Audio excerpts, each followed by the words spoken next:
Yeah. Live from El Paso, Texas, it's the WazzyCircus Radio. My guest tonight, Dusty Shaw, one of the best coaches in the country, probably the world. Are you going to climb in Abu Dhabi in March? Are you going to go? Yeah, so I actually got a phone call from Josh Ruiz-Velasco to go out there and fly. Basically, it's almost like the old competitors, but the old competitors of open two-way dynamic, and we're all going to try and do maybe even like a 16-way free routine. Really get this sport going to what it really can possibly be.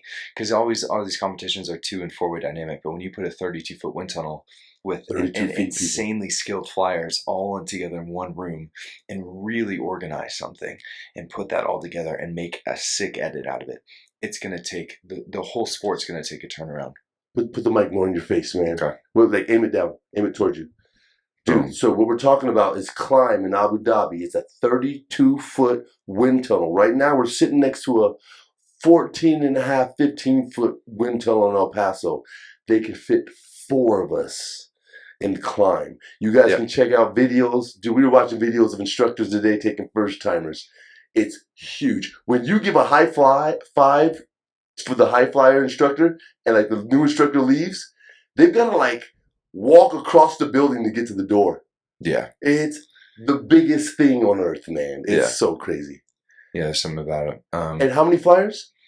So I think Josh is trying to get, I think he's trying to invite probably the top 40.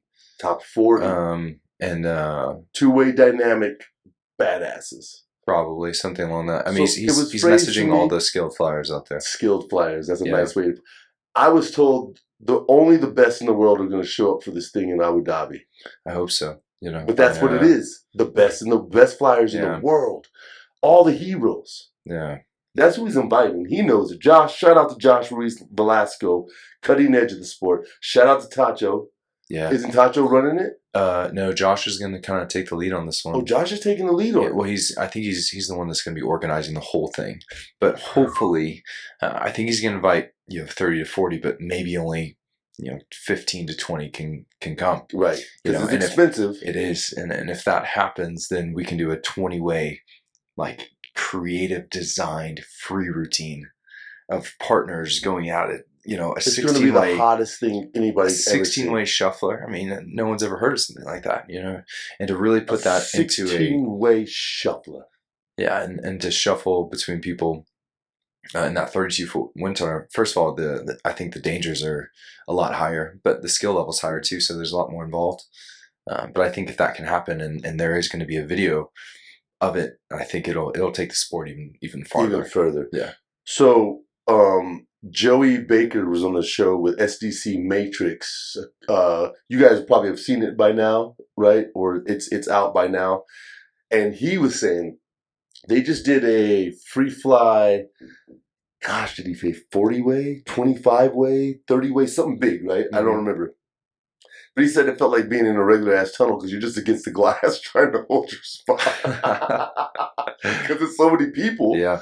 It's just like flying a little ass tunnel. Yeah. But I mean, like, there's a lot of big shit going down at Climb. And it's CLYMB Abu Dhabi, 32-foot indoor skydiving center. How tall is it?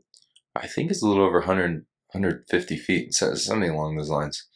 But I've spoken to a lot of people who have flown there, and they said it almost has an optical illusion at first. I mean, you get used to it, but they can't see the net. So because when you go so high at the top of the turn vanes up there, and you're coming down to dive, in the middle is the net, but you're looking so far down, almost 300 feet down to the basement. The plenum.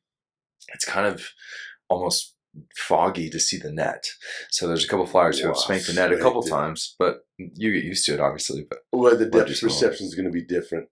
I saw today somebody was doing layouts from the top, and it looked like our plenum times 4 or 5, right? It was huge. Yeah, I think it's 80 something feet down there. Good God. I can't even imagine. I remember when Sky Venture was building it, and the engineers were showing us pictures. I I forget who it was, but he was below where the net goes, and there was like a jet flying over and a crane. Remember? Yeah. And there was just this giant hole in Earth. We were like, "Is that thing even going to work?" Yeah, no kidding. And it's how many? 16 fans. 16 fans. We run 4 fans. We run 4 fans at most of our facilities in the SkyVenture iFLY family. Mm-hmm. The San Antonio has 2. I think so. So the little box ones you guys have, the little iFLY, the little towns, those are 2 fans. This mug has 16 fans. Yeah. And they all work in unison like a symphony. It does. It does. You do pay for it though. You know, it is a little bit more expensive than 12 an hour. I think it's 14 or 15 an hour. I think it's 12. I don't know. I think it's 12. I don't know. Either way. Yeah. Well, I think it's 12. If you have a certain, I think they run it like a membership. Like if you have a certain amount of hours, I think you get discounted. That's but for myself going in and just wanting to fly for my first time, they were doing $1,400-$1,500 an hour. No, not coached. Not coached. It was block time. It's worth it. I mean, how do you? It's worth it. I'd pay 15 for me and the boys, my kids, to go fucking rip for an hour. Yeah. Like, break it down, 15-minute sessions over a day, and we get to do the biggest layouts on the planet. Oh my gosh. So remember the engineers that built it, iFLY guys, the SkyVenture guys. Yeah. Nevin. Yeah. Shout out to Nevin. Who else? All those guys. Justin designed it, I bet. Mm-hmm. They said that it felt like they were doing AFF, like fucking around. They said it felt like real AFF. It felt like you were really skydiving. Wow. Because there's so much space that they can move and it's fucked up and they can get off and they can roll on their back because there's so much space. Yeah. It's not like they go backwards and hit the glass. Right? They go across the building and if their legs fold, then it's over. They're back spinning and you're 50 feet up and you're in the middle of space. That's amazing. And I always want to think like, you know, Abu Dhabi, they kind of run things differently. And like, would we ever know if there was a fatality there? You know, if somebody we don't know in fucking the States if there's a fatality. You don't know. Nobody reports to you what happened in fucking Portland or New Hampshire or Florida, right? Yes, we don't know. So hell yeah, they're not going to tell anybody. Dude, and good. It should never get out. I'm sorry, but it should never get out. Right. Because we don't want these kids scared. Yeah, it's scared too many people. We're not going to have a sport. Right. They're already choking it as it is. It's not even a sport anymore. Right. Locally. Right? If you're not jumping, where's the last comp? Right. The last comp was Colorado Springs. Colorado Springs, but that was nationals to go to Worlds. Yeah, dude, I don't even think they're doing, at least here in the States, I don't think they're doing anything but nationals. I think that's almost dead in the water. So I'll give you guys 90 days. I'm going to start flight nights again. We're going to have a competition here in El Paso once a fucking month. Y'all can come down. It'll be VFS, FS, 4-way, and there's nothing to win but shits and giggles. It'll be a great rate, and we're going to have a lot of fun. It's coming down the pipeline because we're keeping this shit alive. Yeah. Luckily, we're owned by flyers. That's the difference between this tunnel. We're owned by flyers, so we can fly here, and it's cool, right? Mm-hmm. You're here. It's different. Right. And it's fun. And we're still safe. And we're kind of assholes about wristbands and daily waivers. And we'll turn your wind down. But we're cool. It's what do you think? To be honest with you, the work ethic here in El Paso is incredible. I have never been to another tunnel. And, if I'm coaching a camp, and for example, the second camp that I did here, this is before you got here, it was Bubba, Justin, a couple of those guys, right? And you got to it, one of the chillers broke and it just wouldn't turn on, right? So we couldn't run the tunnel, so we were out for about 7 hours. So we went over to Topgolf, hang out, but I'm losing 7 hours of work. My clients are losing 7 hours of flight time. And I was really worried. And it finally got to work at about 7 p.m. Like, okay, what are we going to do? I guess we're going to fly 2 more hours and we're done. And my client's like, I guess we'll try to fly throughout the evening. Like, no way. I mean, we'll be done at 4 a.m. Right. And that's exactly what happened. And for them to know that they're going to be off at 9 and they say, yeah, you know what? We'll stay till 4 a.m. with you. We'll be here for you the whole time. And they stood in the door and they took care of us. for 2 or 3 hours in a row. We just try to go quick.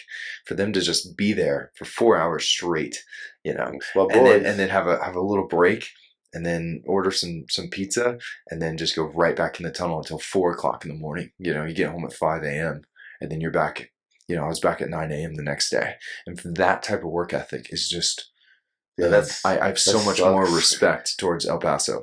Yeah, that sucks, but they'll do it. Yeah. They're fucking awesome. Adam, they really are. Justin, JP, Edgar, fucking Luis, man, my crew. We're about to hire a couple more.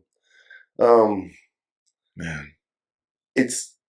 They're allowed to still be in love with flying here. And that's the difference. That's why the passion's kind of there, because they're still allowed, hey, I want to try something. Yeah. And they get in. Yeah. There's not a bunch of hoops and shit. It's not, and it's beautiful. It's so nice. I've gotten so much better, dude. Yeah. I've seen you fly. Here. Yeah. That's crazy. But I've also watched the best world-class fucking guys come through. Yeah. And I study. Oh, yeah. And I studied you. Whoa, I got a cool story. Dude. So Dusty's teaching a lot of free fly shit, and he's teaching sit to head down transitions, which are very difficult because the flyer's just getting head down off the net and they're stable, but they're sick of coming off the net. When you see tunnel flyers with tape all over their helmet, it's because they're trying to protect their helmet from the net because they're learning head down. Eventually, they're able to come off and fly it. And after that, we teach you how to go from sit fly to head down. And it's a very difficult thing. And once you get past that, you can take the tape off because you don't need the net anymore. And the only time you put the tape back on again is if you're coaching it. And that's a fucking cool fucking progression of tape. You know what I mean? Yeah, like, you can see the tape, man. But it's this weird thing on your back. I've never seen this before. Anybody teach it like this, where the hip thing. Mm-hmm. Dude, he can top out, go from sit to head down in slow motion without gaining altitude. Me and Eric have been fucking trying over. Dude, I'm in there. But anyway, you're on your back and you put your hips vertical, right? Mm-hmm. And your head's here. It's the transition in slow-mo on the net. I've never seen it done like that. It's so cool. Talus, my 10-year-old, was here today. I said, all right, lay it on the net. Put your hips. I showed him. He did it twice. Mm-hmm. We turned the wind up. He got head down transitions in like 45 seconds. Dude, 2 minutes in, we're doing mixed compressed accordions, free fly. Like vertical. And like I transferred to my head, he transferred his sit, he transferred his head, I transferred my sit, and we're doing docks that fast because of that little key. Wow. It's the small things. It isn't. It's not the big thing. A good coach can see the fucking microscopic thing that'll change your life. Yeah. And that drill is one of those things that. How much time have you good coaches spent holding a motherfucker over and over those transitions? It's gone. Yeah. Where did you get that from? I gotta know. Where and why? So it originated from Drew Steele, teaching someone how to do a layout. Shout out to Drew Steele. So teaching him how to do a layout. He does do that. So he does it from the net. And I was looking and I couldn't figure out, and I don't like to do it on the net to teach layouts because I don't teach layouts until somebody knows head down. You switch that up. We'll talk about that in a second. Yeah. So it's a little bit of a easier learning experience because it's a puzzle piece. Anyways, I saw it, but we'll go. Yeah. So I kind of built on top of that of using the net and then raising the speed and making sure they don't have a forward drive to go. Which is fucking, you gotta concentrate. So it's basically me diagnosing the flyer to let them know that if they have a slight forward drive using that hip drill, then I know that they are not perfectly vertical. on the head down static. They're stuck at that half-ass. I start at 68% and it's pretty easy. And then I go to 72% and it's a little bit harder. And then we do that a couple times and I bring it 77, 80. Within 10 minutes, they're at 85% on their back and they can know how to go very slow. And if I see that they don't have a forward drive, I know that they're going to get that head down transition first try. And as the instructor in the door, I'm expecting them to blast the glass. And they don't, because you've done it in such steps that they've learned. Oh my God. Like we hold, because 85 is like, holy shit, right? Yeah. You hold them and then they stop and they bring it up and then it's pow, at them. Adam fucking killed it. Adam, what's Adam's last name? Adam Smith. Adam Smith. That sounds like a fake ass fucking name, Adam Smith. It probably is. Well, this bald headed white guy that was here 2 days ago. Good job, Adam. Yeah. Yeah, man. It. That was Drew Steele. Mm-hmm. Drew Steele. I'm trying to recruit. I'm saying it out loud. I'm trying to recruit. He is the encyclopedia of flight. Yes. I wonder how we get him to write down. It would take too long. The Bible, dude. He could write the Bible of flight. He knows it. He could. He can speak it too. Yeah. He can tell in all respect, Drew Steele, you know what I'm saying? He breaks things down to a science. It's amazing. He breaks it down to what your bones and your body should be doing. Like your hip flexor should be here. That's a muscle, but like, you know. Totally, yeah.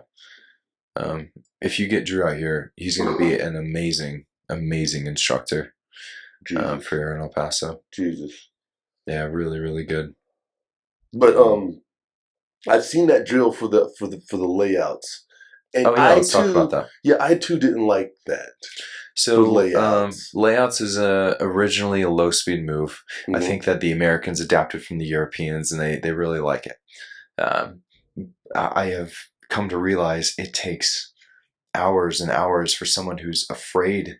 They can easily backfly, amazing backflyer, and amazing belly flyer, but they're not comfortable quite head down yet. So why would I teach a transition that they're not comfortable almost 80% of the way of that whole move in itself? So why won't I feel like layout should be a level 4 move, which is a pro flyer, like a head down. I should teach a layout in that move because they're understanding, they're more confident in flying that position in the first place. So I know that they're safer. If they're more comfortable, they're more confident, then they're safer. So what I did, I taught, that same drill, a back to head down transition. And then I showed them just one little thing, and that's leg straight and then chin up. And then I hold them. Right, and then have them come back down. And then you just bring the forward drive into it. You do a head down static. You have them go forward. You have them stop. You have them wait, take a breath, and then just fall out of it. And then they keep building on top of that, building on top of that. And you saw Cecily, I showed that drill, and then now they're understanding within 20 minutes. She's doing a head down layout. Fucking 85, 90, dude. No. I'm not even worried about the 60s. Yeah, it's amazing. Isn't that fucking nuts? It really is. But I remember when Chris Dixon came up with the program. That's who put the layouts in level 3 and not 4. Okay. And I'm just indoctrinated in that. So when you first said that, I couldn't accept it. Then I realized that's just dumb. So I listened to you, and you're probably fucking right. But my original thinking was people are uncomfortable upside down on their head down. Mm-hmm. So if I could have them do front and back layouts and pass through their head a lot, and back carve and belly carve a lot and do a lot of layouts. That's what I did with Talus. Then head down comes naturally, and it's not a teaching thing. It's just turn the wind up and lock your legs. And that's how I learned too. Yep. Like I had to do 1,000 layouts, and on like the 995th one, Ivan was like, "Stop right there," and he turned the wind up, and I was head down. Right. Nobody. Right. I didn't really do network. I did some by myself, but I didn't get much. It was just stopping the layout. It wasn't the same back then. But I had unlimited fucking time, and if you're trying to get through, you should. I don't know. I've got to put some thought to this. Just because I watched what Cecily did. I watched Cecily Ketchum. Shout out to my love, Cecily Ketchum. Texas skydiving. Y'all have heard about it. Y'all know the deal. Lexington, Texas. You did more than just that. There was a step where you went. I did it today with Luis, and it fucking worked, bro. Come on. The belly, we went up to the belly, and we brought our arms down like that so you could feel the resistance. You're and I said, feel that shit, bro. So we're on our belly, guys, and we bring our hands from in front of our eyes almost down to our hips, but it's out like a half a foot. So the top of your wrist, the back of your hands, the back of your forearms are holding your weight in the wind as you dive down on your belly. And your head's down a little bit, but you feel it, and you feel it. And then I had him do a layout low, and I held him, and he had to hold his arms out and fly his weight down, because it's your weight. Yeah. 2 or 3 times, dude. Put his arms up, layouts, let him go. We're rocking now. Wow. It was that fast. And he's been working on it for a month, and he couldn't get it. Wow. It's hard to break through. Yeah, it doesn't matter if you're the best coach in the world. It is. It's hard to break through. And for him, that worked. And this morning, the Talus thing, when he put his hips up a couple times, then we started flying VFS, dude. Yeah. I love stealing these things from you guys. Yeah. WazzyCircus coaching. It's awesome. I'm just kidding. Yeah, man, it's awesome. And the tricks, another thing you taught me that is amazing. The knee fly backwards, look over your shoulder for outface belly head up carving. Yeah. It's so perfect. It's first try. It's so perfect. It's first try. Yeah. Instead of all that knee flying, put your arm out, look that way, put your leg down, dude. Just knee fly backwards, look over your shoulder and turn. You're carving. Yeah. I did it with Tally and he's just killing. I've done it with 2 other students. Yeah. And they get it fast. Yeah. Pick it up quick. Do you remember when like everybody was talking about like how the newbies learn faster because the guys before them already know? Okay, so when we first started, everybody was just making up dynamic. Was just coming along. Like they put the layout with the snake, and now you got to do a shuffler. Oh wow, it's dynamic. And then D4W came out. Yeah. Right, and they started building, but everybody was learning then. Now everybody's good. So the teaching's better. Instead of them trying to figure out and share these things that may or may not work, we know it works now. So guys are exponentially faster. Yeah. Because of those guys back in the day. Yeah. Right? So, absolutely. And it's this shit that you're coming up with that makes it faster. Absolutely. Right? Instead of doing the old school arm out this way, side slide, belly, knee fly, look, it's just, knee fly backwards and look. Yeah. Wow. It's amazing. That removes 5 minutes. And you guys heard me so stoked about TJ Langren the other day because of his mics. That takes off 5 minutes. So if we can add all this shit together, dude, my kids what they'll be teaching, I know. Those people are going to learn so fast. Yeah. Where do you think this sport's going to go? So I think on the first panel, if it goes to the Olympic sport, it'll be increasing amazingly. Whether iFLY is expensive or not, if it does go into the Olympics, it's all over. Yeah, it's over. No more gymnastics, son. We need sky gymnastics. These little girls are gonna fucking rage. And I think when iFLY, I think iFLY obviously consumed the market, but I think there's going to be a lot more competition, which is good, which will drive down prices. And driving down prices will increase more volume, people flying, which will increase the sport more, which I wish, certain companies understood that, returning customers really add way more value to the company rather than just a first-time flyer. And I believe the culture. I don't think so numbers-wise, man. I'm not talking about numbers. It doesn't work out that way. I'm not talking about numbers whatsoever. Right. I'm talking about pure culture. I think the culture is dead in the water because I think, unfortunately, there hasn't been a flight nights in like a year. Well, we've been flooded with first-time flyers, which is good for the company. It's good for business and it makes them money. Unfortunately, for the people like us that really want to make this a sport and take this to a whole nother level, we've been almost pushed out. And we try, and I don't want to make this a sport that is a handicap to help skydiving. I don't want that at all. I think it's 2 totally different species. Maybe in the same family, but 2 totally different breeds of a sport. And I think this sport has its own character. Right. I have multiple skydivers. They always say they change to the dark side. Multiple skydivers that I coach, that they love the tunnel so much and what they can do in the tunnel that they have sold their rigs. I have stopped 2 or 3 year students from selling their shit. They call me in the middle of the night. Waz, I think I'm a tunnel rat. I don't want to go back to the drop zone. Right? I'm like, hey, never sell your gear, but go fly. Absolutely. Go fly. Follow your passion. If you want to take it to the tunnel for a couple of years and then take it back to the sky. But if you sell your sky gear, guys, it's over. Absolutely. Right? Yeah. But you can keep it. Yeah, but it's a different beast. It's a different beast. And here's the thing especially with competitions, and I think competitions are dying out as well. And here's the reason why, especially watching nationals here in El Paso, right, and then watching nationals in Colorado Springs. The skill level has immensely changed in just that 1 year. Fallen?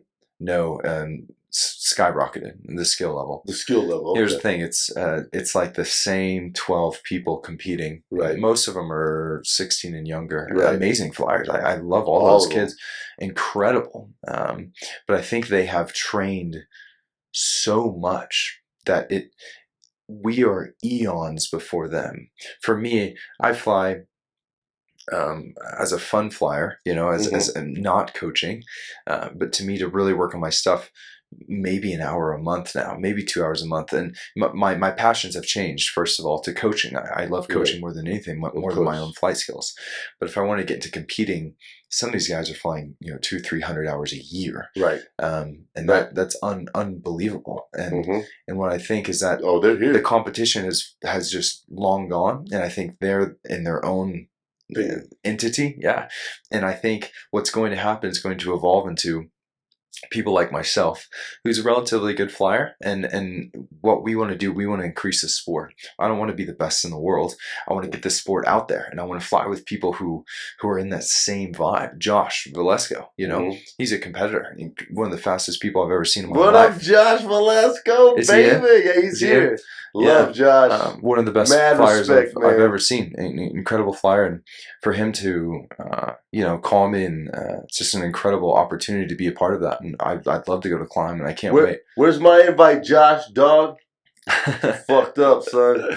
I'm a little bit hurt. Yeah, that's fine. Inside. But I mean, inside.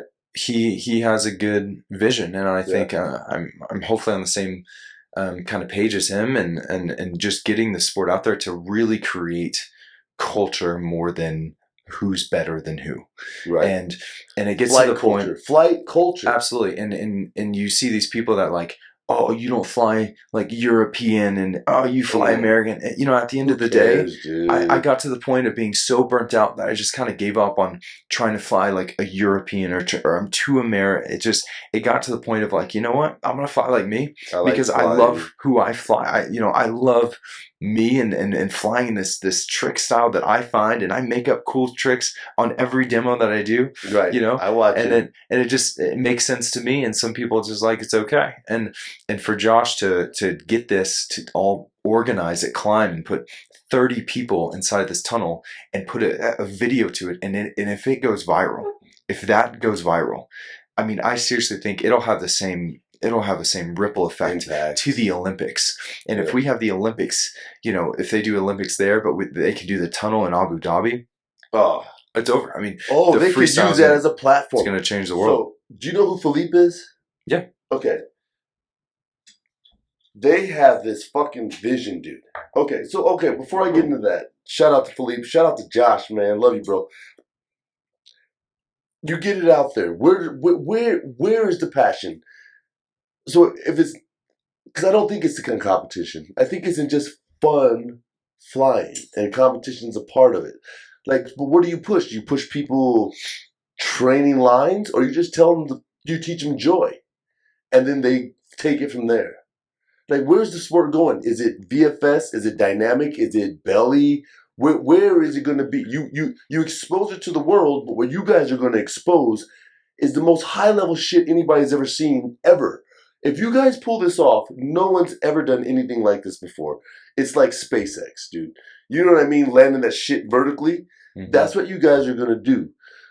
How is that accessible to a new person? What's your thing? I think it creates imagination. I think it creates a vision, and I believe that the only competitive sport that's going to survive in the future is just freestyle. It's the only relativity.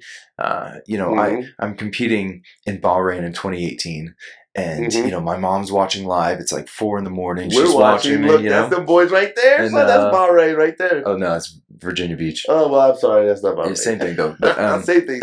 Those are the suits, right? Yeah, that's probably dynamic or something. But here's the thing. My mom supports me more than anybody.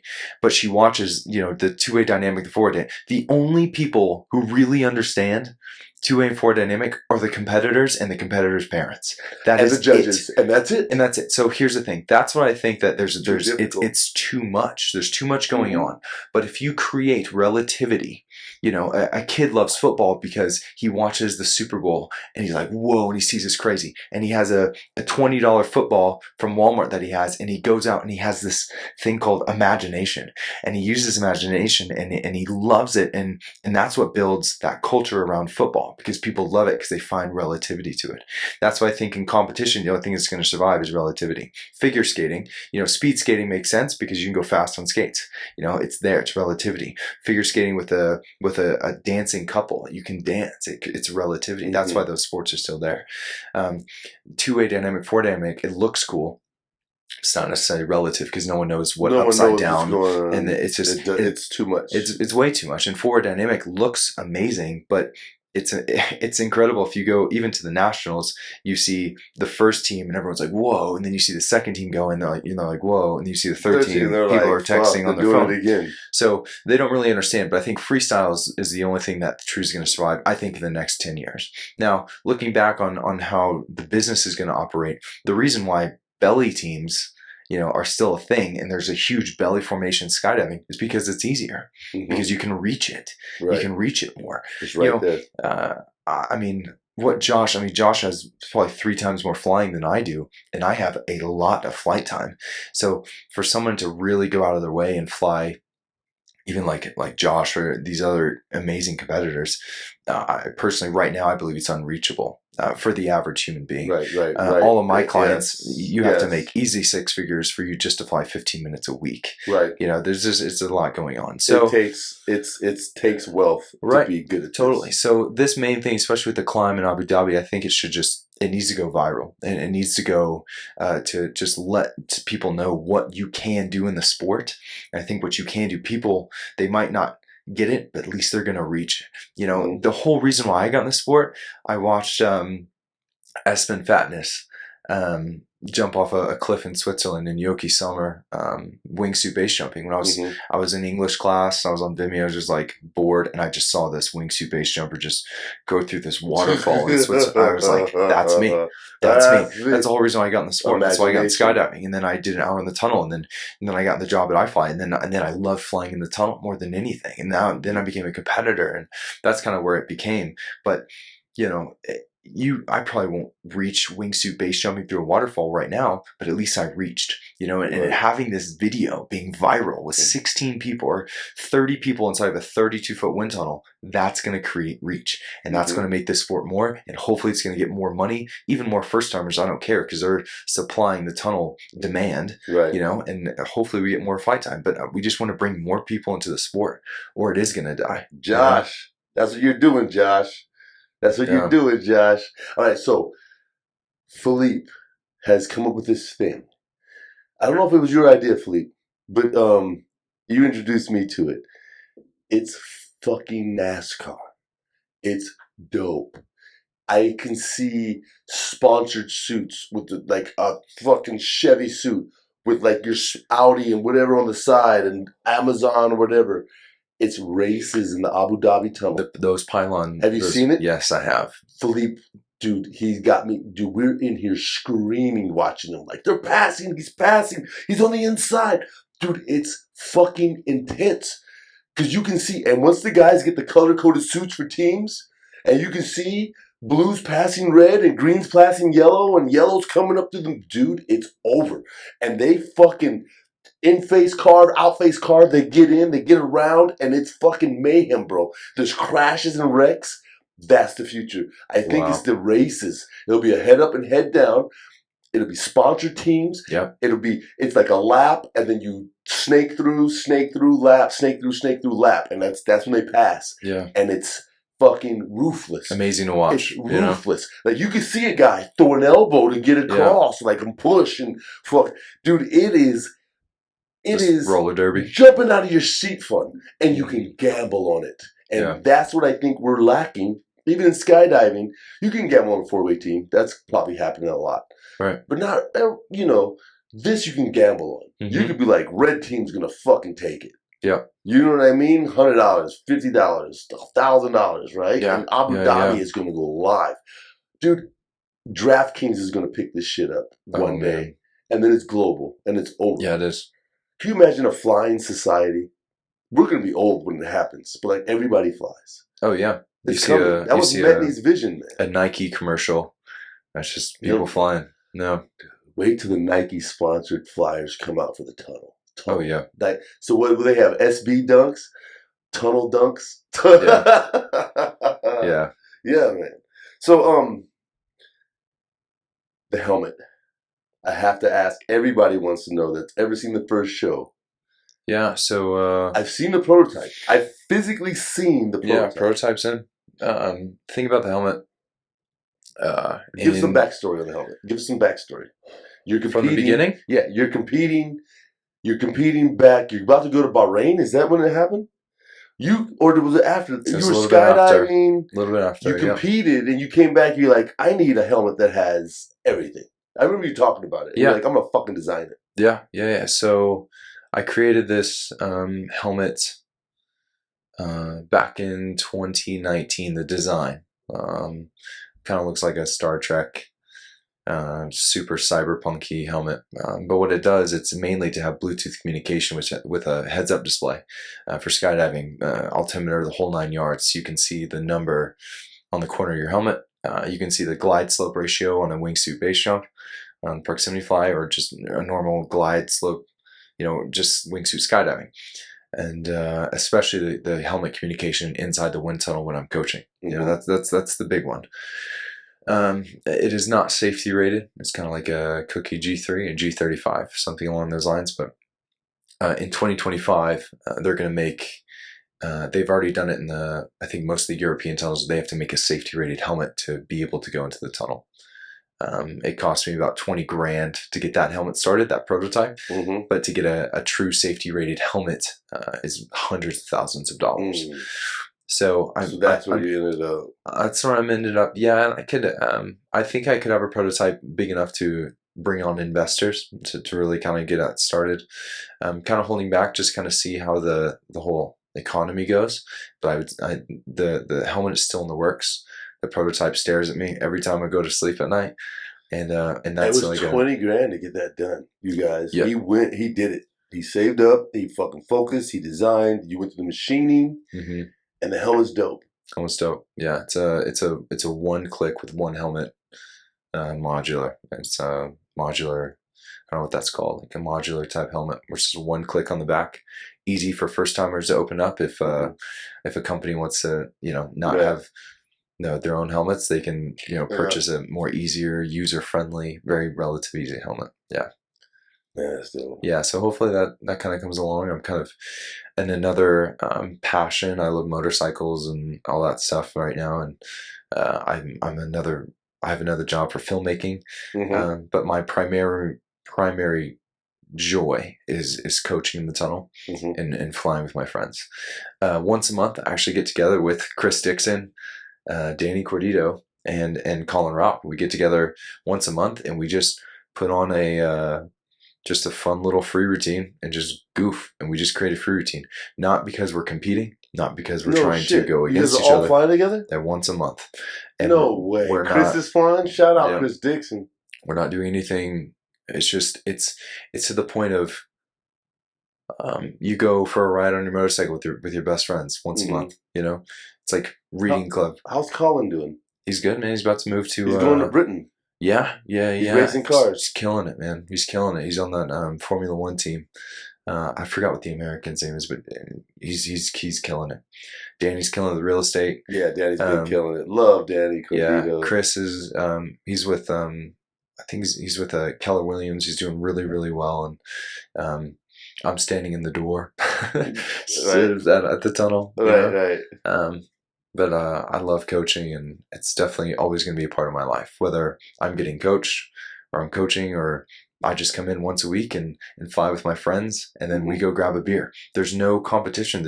It's just better. It's love, and that's what I think that this sport is going to be like. It's going to be with the skilled flyers. It's like, and like what you were saying earlier with Talis, if Talis is going to be a coach. When he's going to be a coach, he's going to teach somebody head down carve in under an hour from 0 to hero. 20 fucking minutes. It's incredible. So in the future, it's just going to be, I'm going to go to the coffee shop, and inside that coffee shop is going to be a wind tunnel. And in that wind tunnel is just people hanging out with their friends. It's just going to go fly. Almost like, you want to go play racquetball tomorrow? Right. No, let's go fly in the tunnel. Let's go fly. So that's where I think sports headed. So this is where my point is. I think the sport killed it. I think when we went hardcore in sport, it became unobtainable. You talking the competitive? Yeah, remember the concept and everything was like, dun, dun, dun, dun, dun, we're pushing forward and we're going to be a sport and everybody. Dude, where's the joy? Because that's what this is. If you really look at it and you break it down to its fucking core, that is a joy machine. Pure joy. Now, you want to take the layouts, outface carving, head down, blah, blah, blah. But when you first get in and your feet leave the ground and the wind passes your body and you're floating, you see it on their faces. Pure joy. Yeah. That's where we should focus. People should know that they can come here and have a coffee break and do some backflips and go back to work. You know what I mean? If you can sit fly or not. Who gives a fuck, man? Are you giggling the entire time? If we would have focused on that, we would have been way more successful. But I think we squeezed the public too hard to be Jordan or Kobe. Yeah, yeah. Right? Like, you want to be fucking the best? Yeah. No. I don't want to be the best. It was a good try. We tried. It was a good try. I think we tried to get out of the first time, which Dave Kirchhoff, shout out to Kirchhoff. He was a really good friend of mine, and he tried his best, and I loved his vision because he knew exactly what he was doing for the vision of, and what I think I love about it the most is that he was on the instructor side because he knew that he believed in value of culture more than I think the money itself. So what the fuck happened? I don't know. I really don't know. Dave Kirchhoff, shout out Dave. Yeah, man. and I'm looks like fucking Ric Flair. Yeah, he is. He was one of our CEOs at iFLY and one of the CEOs. We've had like 10. Yeah, great guy. But now first timers definitely run the market. Well, it's money, man. It is, and when people come in to fly in the tunnel, some people just don't want coaching. They'll still pay for coaching with me, but they're like, I had a bad day at work, and I'm really here, and I'm really here just to, I can get coaching and I can progress, and it's more therapy than me trying to be better than what I was last week. And when I hear that, I'm like, man. So that's where I'm at. That's what it's all about, dude. So I asked my people, do you want to learn something today, or are you just trying to fly and get something out? Dude, and I hear the story. This week, my wife, my house, my job, my this, right? I just need some wind. Yeah. I'm like, go fly. I think that's where the balance is for the future. Absolutely. And if you want to be the best and compete in the Olympics, you will go there. But right now, we just want to teach people to be safe and have fun. Yeah. What about, if iFLY's patent, I think, is wearing off. So it's gone. It's gone. So, you're looking at other companies coming in, and then and I've talked to multiple people that are trying to even open up ISGs inside cities with other iFLYs in there. Why not? There's McDonald's and Burger King plus a Jack in the Box on this fucking block. And here's the thing. I personally think it'd be a great idea because it would, for us fun flyers, it would drive down prices. It would be a serious price competition. But there comes to a point where the energy costs and labor costs have to balance. You can't go full fucking urban air, because unless you can go full urban air if you have a trampoline park, zip line, and rock wall around it. But if we're going to stay pure tunnel, there's a point where you have to charge. It's not going to be the $20 football the kid can run around with the dream. Absolutely. It's never going to be that accessible. Yeah. It's really not. Unless we have an idea to bring it to the public school systems to make it more accessible, like get it funded and every kid in the fucking district flies a little bit. And then it becomes more accessible. And maybe we can get some subsidy on it and some governmental help. But right now, as a franchise, nobody's going to help you buy a cheeseburger. Right. Nobody's going to help you iFLY. Right. But I believe there's programs for gymnasts, weightlifters, pianists, people who learn piano, archery, or violin. They can get grants to learn that. Yeah. And pay instructors. We can do that here to fly if it's an Olympic sport. If it's an Olympic sport, it becomes legitimized to reach for. And then the 12-year-old girl, her parents will justify spending it a month because she may go to the Olympics one day or not. Absolutely. But right now it's in this gray area. It's what is it? Is it a carnival ride? Or do you get good at it? I think it comes down to product ratio. And I thought a lot about this. And if you make a first-time flyer package minimum of 5 minutes, and you decrease the price, you make $120 a person for 5 minutes. And that always comes with coaching. The first-time flyer is now going to realize that this is truly not a ride. Okay. They're not going to come in as a birthday party. This isn't a Chuck E. Cheese. This isn't a bachelor party. I'm coming here to learn something, and I'm coming here to make this something that I can figure it out, But most people, if they don't know about it, why would they reach for something they don't? We need to bring them in on this birthday party. We have to expose them on this whim. Yeah, and I'm sure there's packages like that, but I think if they're not reaching out for it, well, they don't know. Here's the thing: they almost hide coaching and really getting involved when you walk in those doors. Oh yeah, you ever realize that you walk in? There's a 2-flight, 3-flight, 4-flight family package. That's what you get, and you pay $400 for a family package. If I was a dad and I brought my 3 kids in, and $400 for a family package, I mean that's quite a lot. Not in El Paso. Not El Paso, yeah. But you look at it, and I had one of my clients, Brian Yakman, actually. Fucking Yaki. I love him. He's a great guy. And he even said, he came to Austin in 2013 or 2014, and they were very backed up. And he flew, and he had instructors hold on to him, and he got out. There was no demo. So here's the thing. There was no demo. And he came out, and he walked out the front door. He said, that is the dumbest thing I've ever paid for. I would never. Why would I try to learn this? There's no point to this. The demo, right. He didn't see what it could become. You have to see the demo. They can't cut the demo. Why would you do? Why would you do something so hard if you don't know what's possible? Absolutely. It's like, holy shit, man. You know what I mean? If you don't see the demo, it's not for the. Yes, it's an instructor perk. It has nothing to do with the instructor. Yeah. If a little kid sees an instructor go up really high and fast, he doesn't know the instructor's name. Mm-hmm. He just knows a human being can do that, and he can fucking do that. Right? I can do that too. It's the imagination thing. Yeah. The demo is about the imagination. It is. You know what? I'm about to tell my guys, hey, this is what you can do. They should all say that. Yeah. Right? Hey, this is what's possible. You can reach for this. Doesn't mean you're going to get it. Yeah. But you can reach. You can reach. And because you reach, you are where you're at. That's fucking beautiful. Totally. All right. Hey, later Facebook Live, you can find us on iTunes, Rhapsody, Spotify. Anywhere you find your podcast, please hit us up on Patreon, WazzyCircus Radio. We need cameras. This is without, man, just trust me and go with the vision, man. Rafa Shaw. Let them know how to find you at a camp. Tell them your rates. Let them know. Yeah, so I charge $200 an hour. It's really cheap.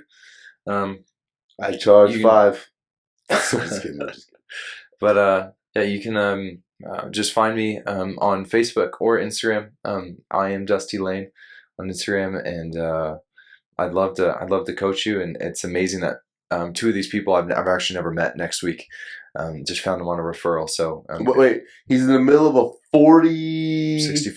64-hour camp with multiple students, and I've seen him give individualized attention to every student he's working with. He knows your skill level. He knows what you need next. You're not lost in the shuffle. That takes a lot of fucking mental energy, and we all commend you. All of the instructors here are like, it's too fucking much. We're lazy. Hey, world-class coaching, progression. You're not going to do the same thing over and over and walk away thinking, I suck and I didn't get it. Right? He's going to take you there. And so will the WazzyCircus Radio. I'm just kidding. Yeah, okay. All right, later, Instagram, Facebook Live. Check out the full show, YouTube, Instagram. God damn it. YouTube, Rhapsody, iTunes, all that. I got to take a piss break. We're going to take a piss break. See you guys later. You can stop the GoPro. Bam. We're going to wrap it up. I got to pee like a horse. That was fun.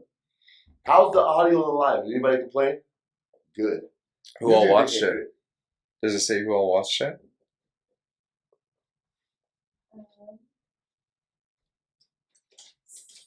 Is this fun? It's cool. Mr. Bauer, Josh Velasquez, and 16 others. Awesome. Boom. Back from the bathroom. We're going to start back in 3, 2, 1. All right, man. So we just went to the restroom, had a restroom break, and we're back. We're going to wrap this up. We just wrapped up. I just went to the restroom. Dog, these Boston Loggers are killing it. Shout out to everybody on Instagram, Patreon, and all that. I've got to wrap this up because there's a story here. 64? I can't even get the fucking number right. 64-hour camp. Mm-hmm. 17 participants. Yep. That are traveling all over to come fly with you. People you don't even know. Yeah, that's correct. Yeah. Success as a tunnel flyer. Oh yeah. Yes, success on a high fucking level. Come on, I've flown with the best here, and nobody's done this. Okay, so there's a story behind this that I want to capture again. It was on the first show. Have we done 2 shows already? Mm-hmm. It's our second one. Okay, so this is just the second, not the third. Mm-hmm. Okay, so I got to reiterate. Went to skydive, got kicked off the drop zone. Came to the tunnel, got denied a job by a fucking asshole. Right? Yeah. You don't fucking quit. But people have told you no over and over again. Over and over again, they've told you dead to your fucking face no. And then you come back, beast mode, 64 hours. How? Why didn't you stop when Ryan said no? Why didn't you stop when the DZO said, you're fucking unsafe? I don't care about your tent, and you gave up your whole fucking life to be here. Get off my drop zone. And you didn't. Most people would cower, bro. Here's the thing. There's a story. So that jump, that skydive, I'll just say it again. It was my 5th jump. It's a small drop zone in Washington. I don't even know if it's open anymore. Washington State. And it was my 5th jump, and we did IAD. Instructor Assisted Deployment. Yeah, and you're supposed to jump out, hold a heading, and then count to 5, and then let go. And we were about... Of your pilot chute. Correct. We were about 3,000 feet on a little Cessna. Probably 5,000. No. For a 5-second delay? For a 5-second delay. They took you 3, 5. Okay. Yeah, so we might have been 3, 5. Yeah, that's might be right. So it wasn't. So I jumped off and I started to swim. I was 18 years old.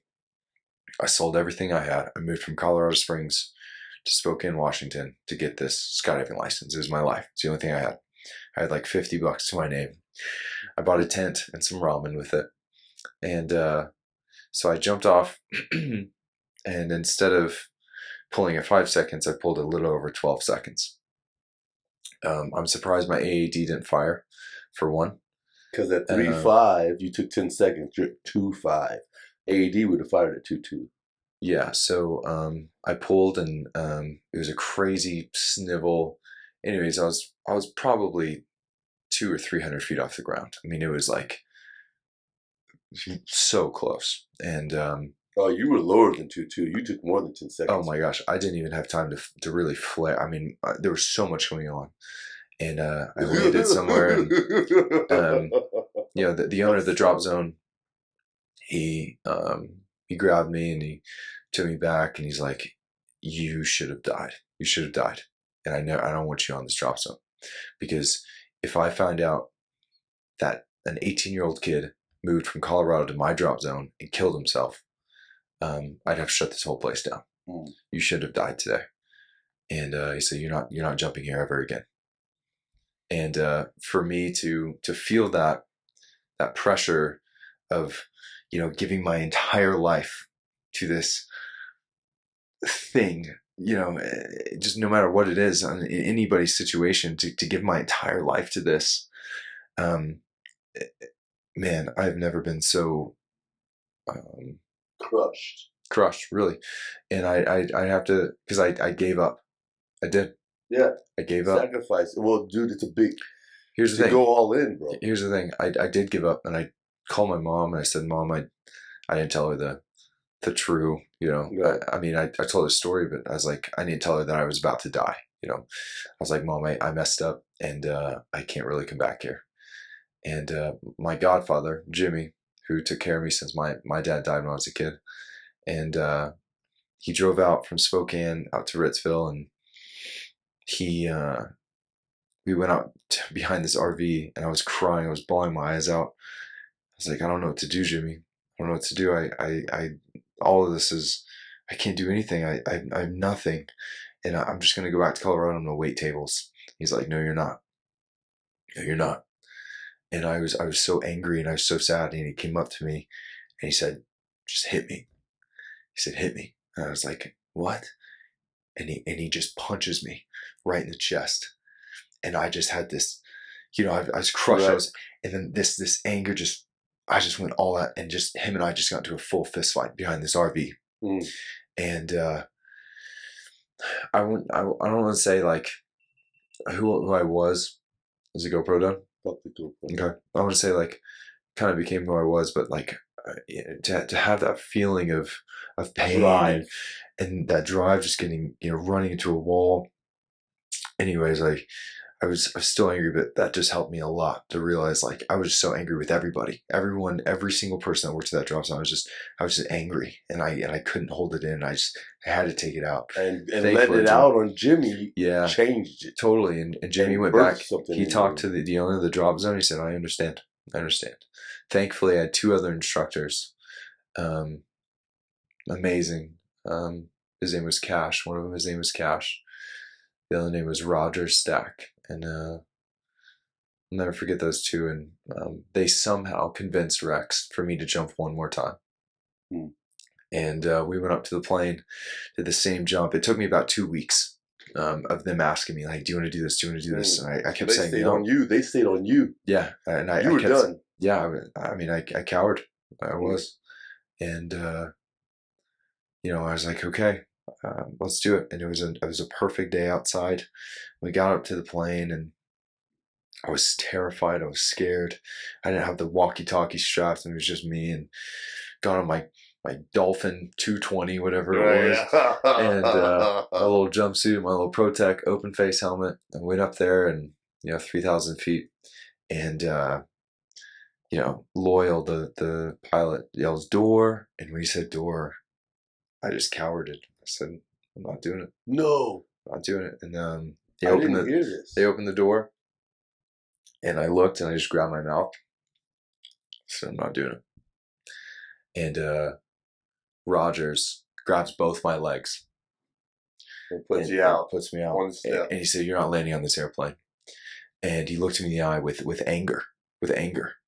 And when I looked him in the eyes, I just felt this thing just get killed.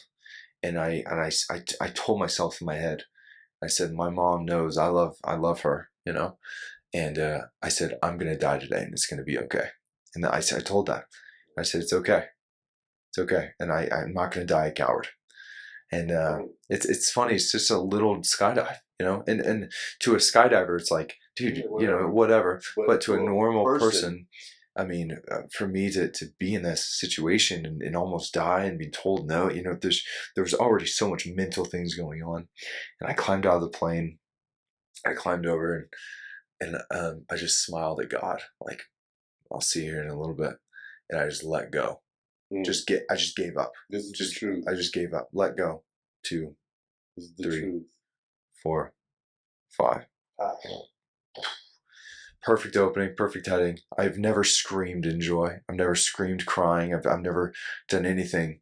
And I didn't even PLF. I just gave up. Hit the wall. I hit the drop zone or I don't know. I think it hit like an asphalt field. I don't know. Oh, no. I was just glad to be alive. I didn't even Right. care what was going to happen. And Rogers came down, landed me.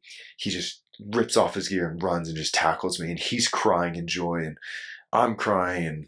And I think that was the moment where I truly found how much potential that I have, and how much potential that I can be told no. And I don't care what you say, because I promise you, there is nothing going to get in the way. Whether I'm an entrepreneur And if I want to be a billionaire, if I wanted to just fly 80 hours in a tunnel, it doesn't matter. It doesn't matter with money or friendships or family. Remember, I will never stop until I pursue and I complete any task that I want. There's no such thing as pass or fail. That just doesn't exist. I'm gonna do it. So it's just gonna get done. So I know that's a long story, but that was a beautiful story. That's how to answer the question. Yeah. WazzyCircus Radio. This is why we exist, my brother. I love you, man. Love you, man. You're my dog, man. Hey, support them. What is the Instagram and Facebook? What is it again one more time? How do they find camps? I am Dusty Lane on Instagram, and you can just find me on Facebook, Dusty Shaw. Right on. WazzyCircus Radio. You can hit me up on Messenger. My phone number, dog. If y'all need to text me, ask me any questions, it's 405 Tofu Fly, son. 405 Tofu Fly. WazzyCircus Radio. Hit us up. Done. Dude, that was a dope story, son. That was a dope story, son. People are going to be riveted. I hope so.